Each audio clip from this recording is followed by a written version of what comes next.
Vamos continuar a nossa conversa a respeito da redação discursiva e já aparece para você em tela o assunto sobre o qual falaremos, que são as tipologias textuais, ou seja, todas as vezes que nós lemos um edital, obviamente você que já é um concurseiro mais experiente, já sabe que você passa exatamente pela palavra dissertação. Quando você precisa fazer uma redação para concurso, comumente nós encontramos a palavra dissertação.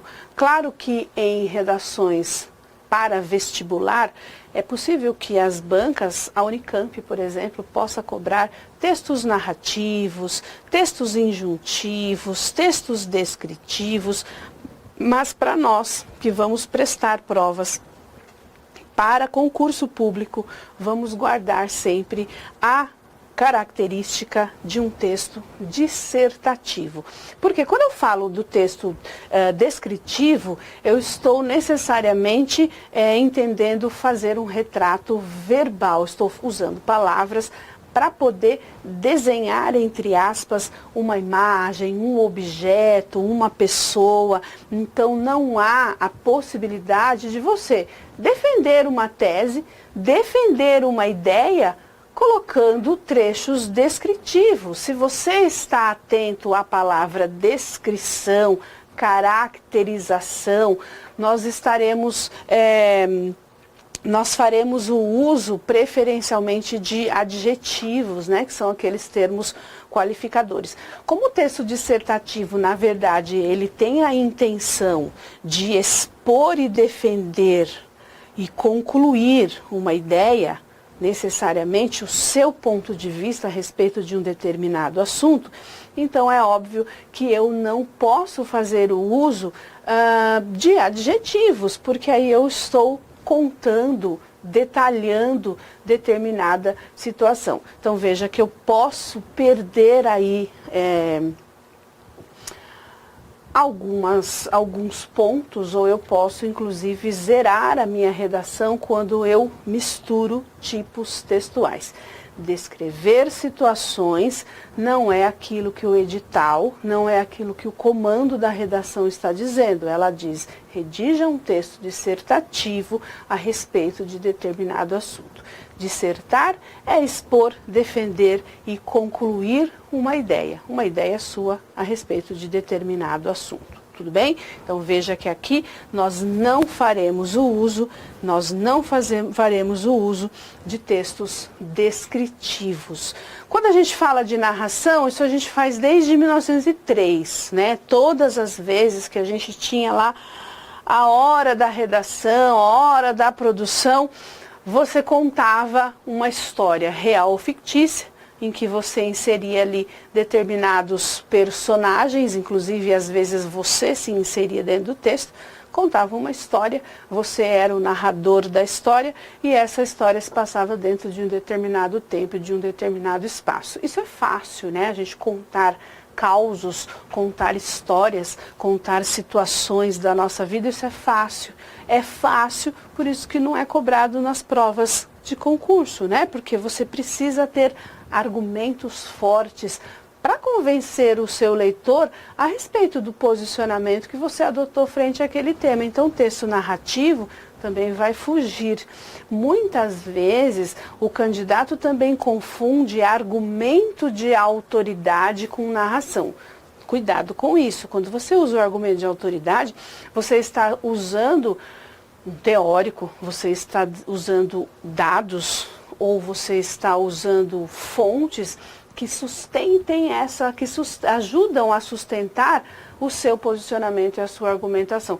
Só que muitas vezes, na hora de inserir esse argumento de autoridade, o candidato começa a tecer e a construir uma história.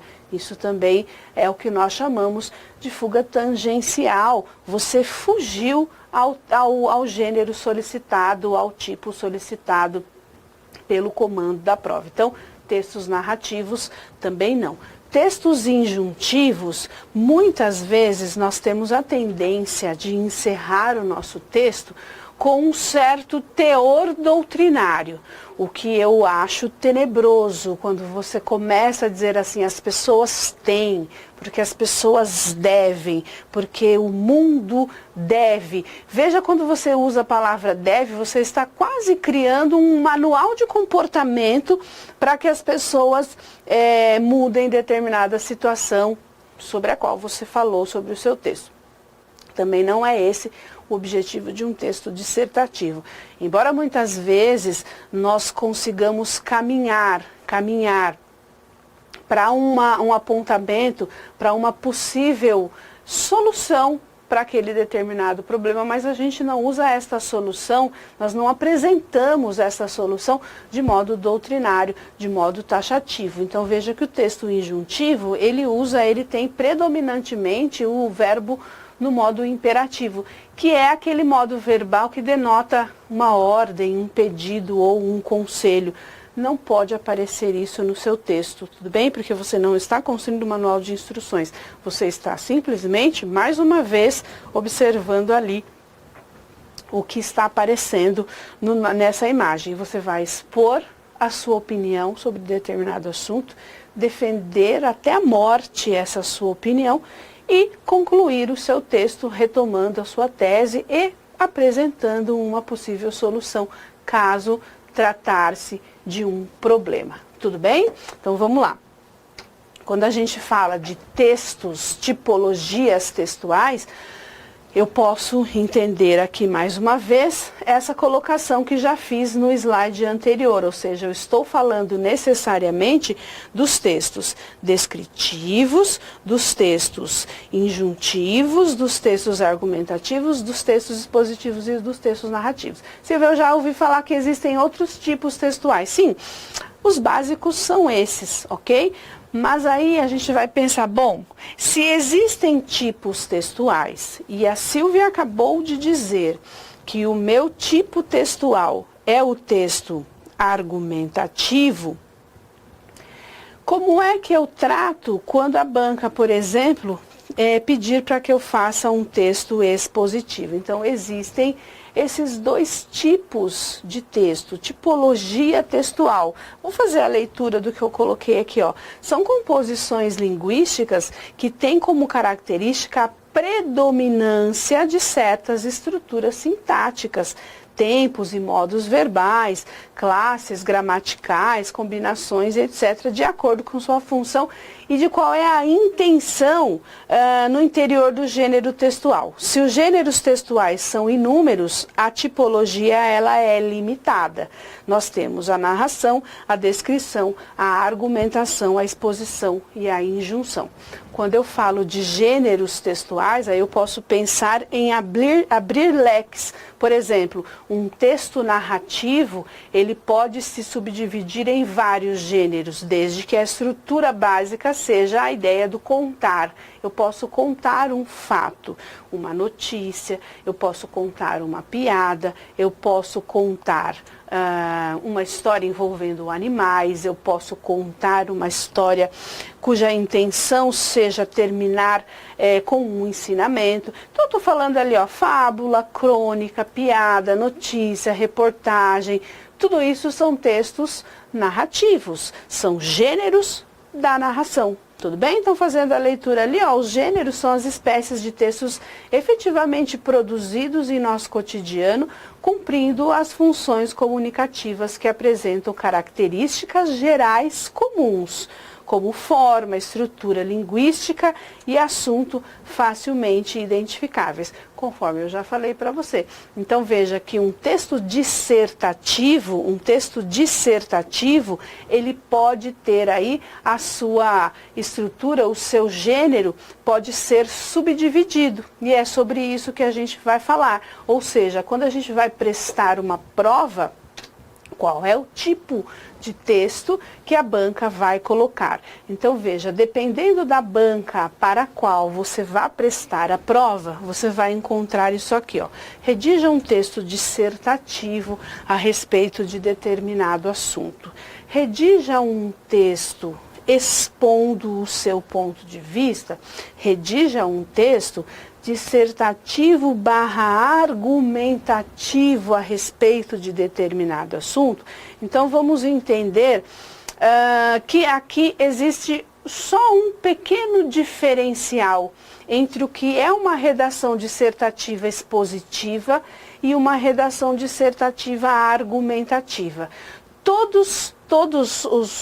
Aliás, as duas ideias, né, tanto a exposição quanto a argumentação, elas têm como base sempre a apresentação de uma ideia, tudo bem? Sempre a apresentação de uma ideia, sobre a qual você vai discorrer, sobre a qual você vai apresentar o seu conhecimento a respeito do assunto. Então, eu vou expor essa determinada ideia. Quando eu falo, por exemplo, de uma redação preparada, um tema preparado pela banca CESP, eu nunca encontro a palavra argumentação, exatamente, porque a banca CESP, ela tem a preferência por cobrar dos candidatos uma exposição, um conhecimento, muitas vezes, teórico a respeito de determinado assunto. É como se eu dissesse para você, por exemplo, trabalhasse aqui com a ideia do que é a possibilidade de adotarmos a prisão perpétua ou a pena de morte no Brasil. Você vai dizer, Silvia, isso não pode. Genericamente falando, isso vai ferir a Constituição Federal, porque eu sei que a Constituição Federal, no seu artigo, no seu inciso, na sua lei, enfim, você sabe expor essa ideia. Você sabe que a pena de morte no Brasil não pode ser adotada por N motivos. Ok, isso é a exposição, é o seu conhecimento sobre o assunto. Comumente a banca CESP vai pedir esse seu conhecimento. Já quando a banca pede, redija um texto dissertativo argumentativo, você vai precisar fazer a soma dessa sua exposição, desse seu conhecimento que você tem sobre esse assunto e o seu posicionamento. Qual é a sua posição em relação? Então veja, se eu pudesse propor que no Brasil fosse adotada a pena de morte, você seria a favor ou você seria contra? Quando eu falo das redes sociais, o que eu sei a respeito das redes sociais? Eu falo assim, a gente está vivendo o ápice do desenvolvimento tecnológico, na era da comunicação, a comunicação é muito rápida, as informações chegam às pessoas de modo muito rápido. Isso é o seu conhecimento sobre o assunto. Agora, eu posso dizer para você,